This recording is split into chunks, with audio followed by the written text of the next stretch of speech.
it racist to criticise the Palestinians as the world's most tiresome crybabies with a bogus cause and a plight that's entirely self-inflicted? I bet it is. I wouldn't be surprised if it was against the law in certain European countries, but I'm going to do it anyway because somebody has to. And I realise I'll probably lose a few friends with this video, but that's okay. Friends like that I can do without. All any of us can do is to tell the truth as we see it. I mean, as we actually see it, and not as we think we're supposed to see it. The worst thing you can do is to see the truth and to tell a lie, and I see the Palestinian cause as a lie. A lie designed to exploit Western liberal guilt, like the lie of Islamophobia and the lie of the mythical religion of peace that nobody has ever seen in action. I used to be a lot more critical of Israel, and I used to believe there was a fairly simple two-state solution because I used to believe the Arabs were acting in good faith. I still want to believe that, but the evidence tells me I'd be a fool to believe it. Because I've seen that every concession Israel makes is met with more demands and more excuses not to negotiate. They could have had peace 10 times over if they wanted it, but they don't want peace, they want victory, and they won't be happy till Israel is wiped from the map. A member of Fatah's Central Committee said as much on television recently, but as he said, they keep that to themselves and tell the rest of the world a different story.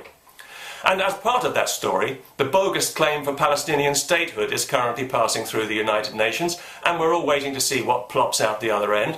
Not that it really matters, because despite what the Palestinian public relations industry, i.e. the Western media, might tell you, this is not about territory, and it certainly isn't about justice or human rights, because Arab societies don't know the meaning of those words. It's about Jew hatred as mandated by the Quran and as preached in the mosques and taught to the children in Arab countries day in and day out, generation after poisoned generation. The Arabs don't hate Jews because of Israel, they hate Israel because of Jews. The situation in the West Bank and Gaza exists because 45 years ago, several Arab countries attacked Israel unprovoked with overwhelming odds because it was a Jewish state. If it hadn't been a Jewish state, they wouldn't have attacked it. And they attacked with the intention of wiping it from the map and of committing genocide. But they failed because the Jews had a bit more steel in their blood than the Arabs had bargained for. And who could be surprised after what they'd been through, and after seeing how the rest of the world had responded to their plight?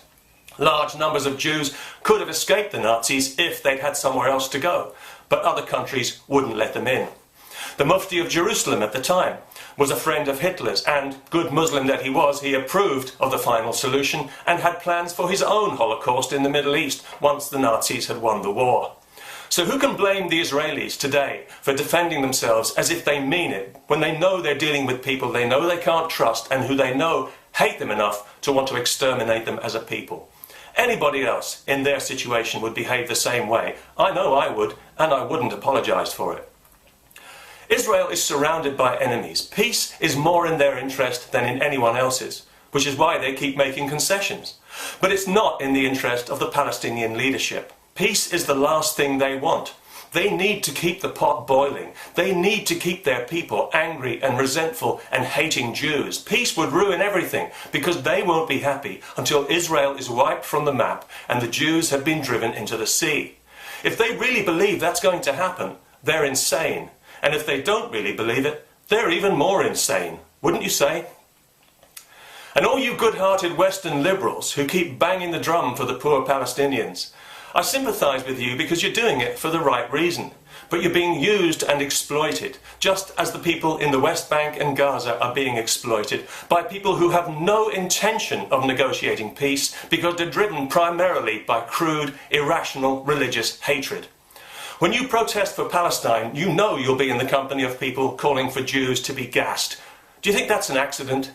You're dealing with something here beyond politics and beyond reason, something truly ugly that drives a spike through all your cosy left-right assumptions, and your naivety is helping to stoke it like bellows to a fire.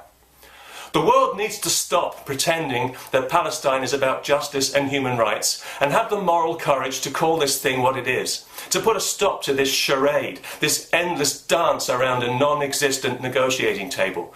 We need to do the Arabs a huge favour and tell them the truth they so badly need to hear, that their hatred is the cause of their misery. They've become prisoners of it. It has come to define their very identity. And until they can find a way to remove this ugly stain from from their hearts. They'll always be chained to it, and they and their children will never be free, Arab Spring or no Arab Spring.